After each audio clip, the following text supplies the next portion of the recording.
Hey, what's going on, everybody? This is the blockchain backer bringing you the latest cryptocurrency news and analysis. Today, we're taking a peek over here at the XRP price chart as we start off the week with a little bit of price action here as XRP is attempting to fight back against that 48-cent price level. Last week was the big week for XRP, going from 37 cents all the way up to almost 50 cents. We spent a considerable amount of time talking about the XRP move, making YouTube videos, live streams. I was even in Twitter spaces and posting Twitter threads over here on my Twitter account at BCBacker. One thing we were looking for in here was to see that there would be a pullback, getting us back into that 41 to 42 cent price level. XRP did just that, bouncing right off of 41 cents, and currently still playing along to the tune of what we've been discussing for the past week. We've seen this price behavior with XRP before, where we have this exact same size move, and it occurred at a similar location as we saw back in 2015, 16, and 17, as XRP went into a retracement, then went back into reaccumulation, reconsolidation, and then breakout. As we know, in 2021, it was nothing more than a retrace. Reaccumulation and reconsolidation has been taking place here so far with the exact same size move as we saw back here in 2015 and 2016. Even our accumulation schematics in here have been incredibly similar from a timing perspective, being down here on these lows. All of these things really playing out exactly the same as they have, as if there's trading bots that are working on here or algorithms. They all just kind of go based on the same order flow. And well, if I'm to keep my expectations in check, this is kind of where I have to keep all of my expectations, that we're still just kind of ranging in here, that this could drag on for some time. These are typically times in the community where we get really excited. We get lots of YouTube videos out there, lots of tweets, a lot of arrows going up. But having been here long enough, I kind of know how to keep my expectations in check and kind of keep my eye on the prize of what the bigger picture is. And that this is a normal phase of consolidation. This is a normal larger range that we've been working on here. And the base case of expectations for me has to be that we're doing something along the lines of like this. But at the same time, I'm this massive moon boy that does believe price is going to go significantly higher. The difference is the price action we're seeing today doesn't necessarily mean that we're going for it. That could be a downer, that could be whatever. View it however you want. This is our typical consolidations in these price actions. And we did play out how we expected. We got back down to 41. We've been bouncing, and now we're kind of moving back up in the range. I believe that's even gotten through really the retracement levels too. Let's just put a little retracement on there to see if that has exceeded all of them. And sure enough, it has. So definitely wouldn't be surprised and would come to expect that XRP would likely take out that high that we set there last week at about 50 cents. And anybody's guess on how high that could be, my guess is going to be somewhere back near that top of that range again, that 55 to 57 cents level again, but could be as high as even up here into the 60s. Still, before a pullback and reaccumulation will occur one final time, and then we can get our way going. And I also want to point something else out that I've pointed out months ago. And everybody responded saying, hey, that's ODL. That's from Mexico of what's going on in there. But when we look at Bitstamp and we pull up the volume profile in here, let me take everything else off the screen. You can see there's a very clear pattern of the volume that happens in here. And what we see is we see high volume taking place Monday through Friday, and then Saturday and Sunday drops off. And we could just see that over and over again. Monday through Friday, and then Saturday and Sunday it goes dead. Monday through Friday, and then Saturday and Sunday it goes dead. And we just see that over and over all throughout this, right? I mean, it just goes way back in here, how you can see the volume profiles that take place here, that there's way more volume in the weekdays, and then on the weekends it dies off. And you would expect that to be true. But like, let's say we look over here at Binance, right? It's not as obvious over here on Binance. The volume profile is a little more smoothed out. The weekends and weekdays aren't as dramatic. Maybe we can see it just a little bit in here on some of these days, but some of them are kind of smoothed out. Definitely nothing close to what we see over here on Bitstamp. It's just very obvious that we see these volume profiles take place. And I had pointed out months ago that there was something obvious that was showing up here on these volume profiles. And it was that at the beginning of the week, or in the past, right? It used to be at the end of the week. So here we are Monday through Friday. And we could even see every day, right? Like there's your Monday, there's your Tuesday, there's your Wednesday, Thursday, and Friday. And you could just see these volume profiles for the days of the week. And it was always on these Fridays that you could see this big volume would actually end up coming in right in here. This is always on Friday. Big sell volume always showed up on a Friday. Without fail, it was always on Fridays that we'd see these big volume spikes. And it was like 90% of the time, if you sold Thursday evening, you would have wound up better on Friday because there was selling that would take place on Friday. We saw it for weeks on end. I mean, this is dating from May all the way through September. You could see it in here, Monday through Friday, like clockwork. Then we move over here and we start getting into October. Then we get into November. We can still see the volume profiles, and they're kind of weaning a little bit here when we got our prices up a little bit higher. And then notice that this Friday pattern changes. It's no longer all the selling taking place on Friday. Here we go. This is really the last one right here, back at late September. And then suddenly it kind of changes and shifts. Still, we see it every Monday, Tuesday, Wednesday, Thursday, and Friday. We see all 5 of those bumps happening in there for the trading days of the week.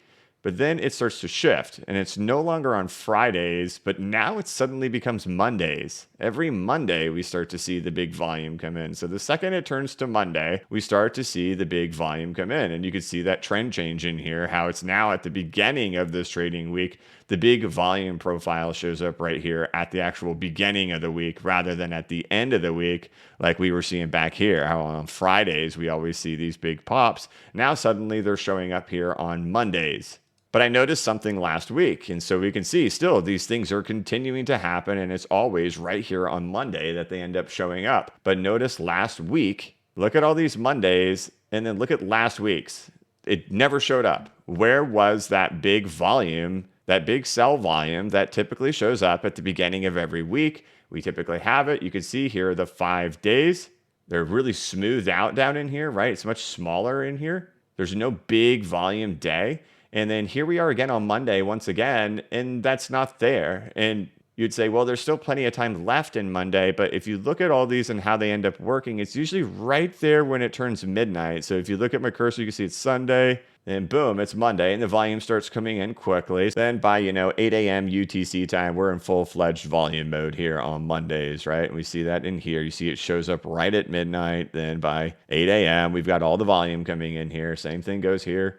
Monday, right? Here we are, Monday, then move over to this past week, and that never showed up in here. So we can see, like, here's where it flipped to Monday, right? So here we are, Monday, 0000, that's midnight. Here we are, 8 a.m. Where's all the volume? It's not there, as we typically see happen right here on Mondays, where all that volume comes in right in here every single Monday. It's not there.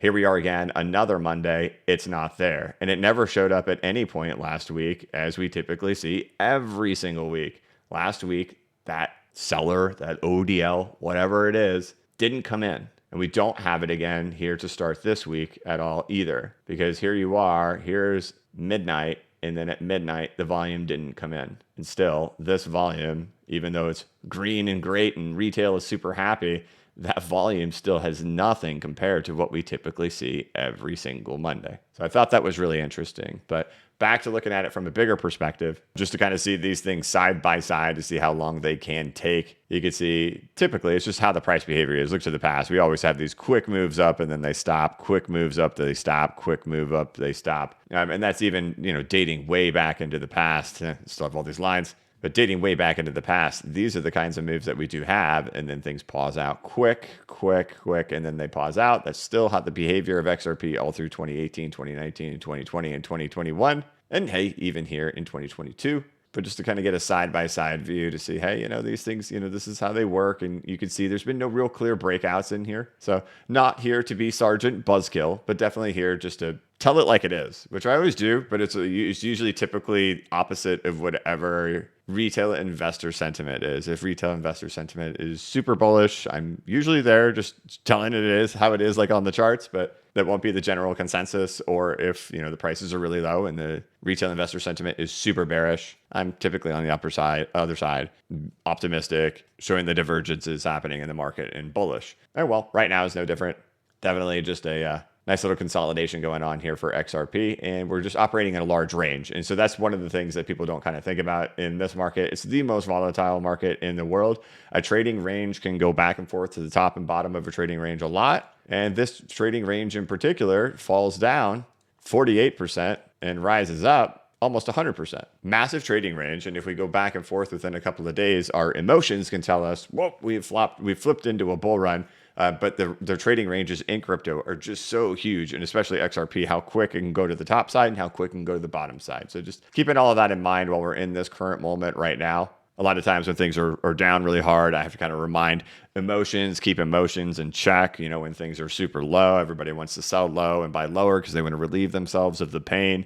Then when prices go really high, you want to buy high because it's going to go higher because the FOMO is there. You're going to miss out on the opportunity, right? But the true name of the game is keeping emotions in check. And when I did a Twitter space the other day, I was getting asked about all kinds of narratives.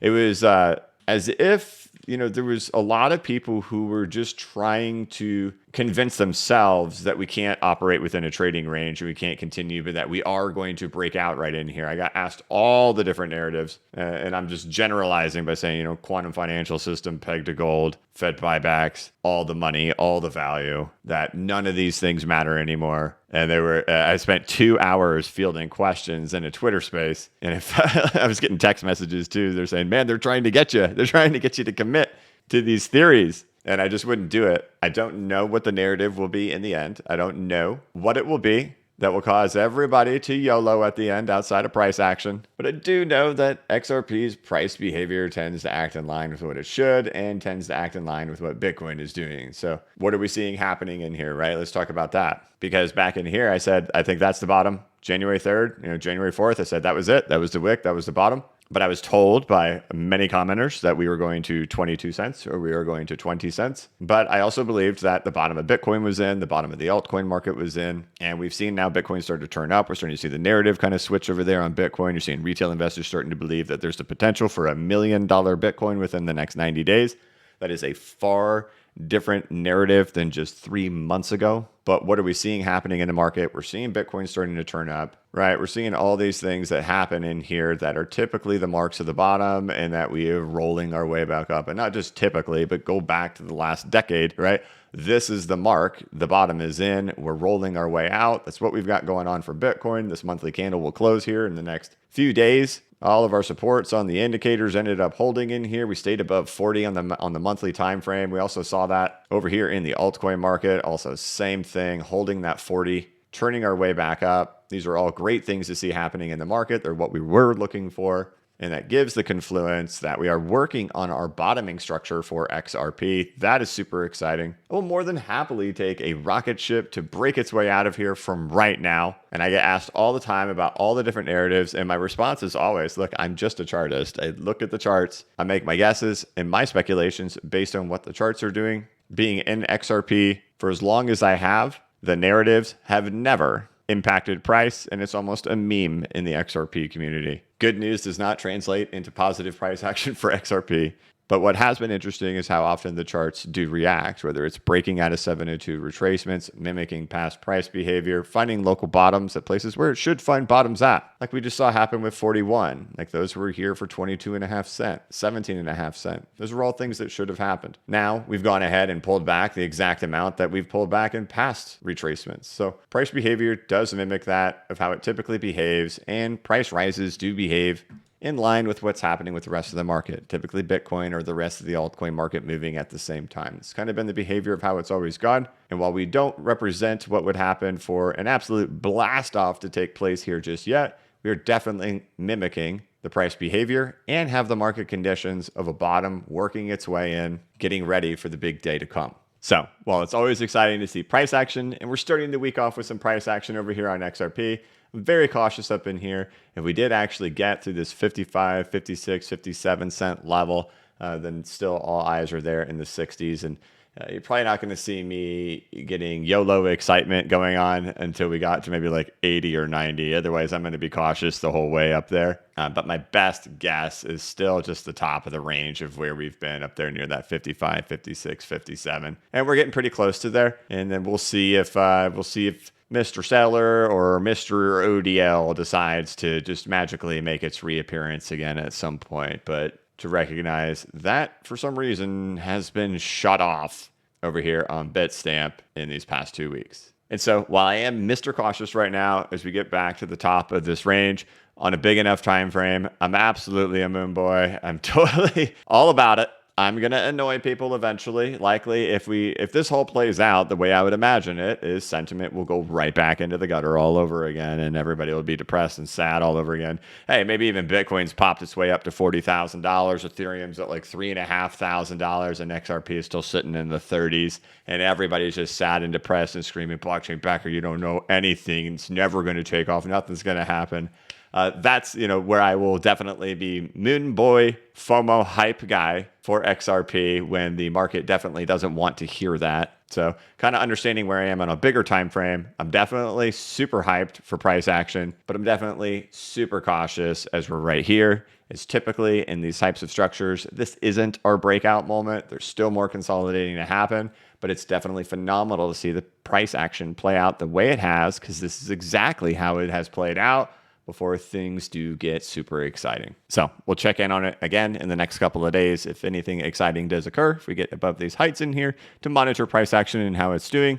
Till then, these are still my thoughts. But otherwise, a nice way to start the week with some green action over there on the XRP price chart. And for that, I'll take it. I think we're getting to the point where people said, hey, that Ripple lawsuit with the SEC is supposed to wrap up sometime in March. This is the last week of March. I made it very clear. I have no clue when that thing's going to end. I'm just listening to other people, and I'm not even regurgitating that we're supposed to conclude in March. I got asked at the very beginning of the month whether I think it will. My guess was no, because we all expect it to. But hey, keep your eyes peeled. A lot of smart people out there saying the Ripple and the SEC lawsuit is supposed to conclude this week.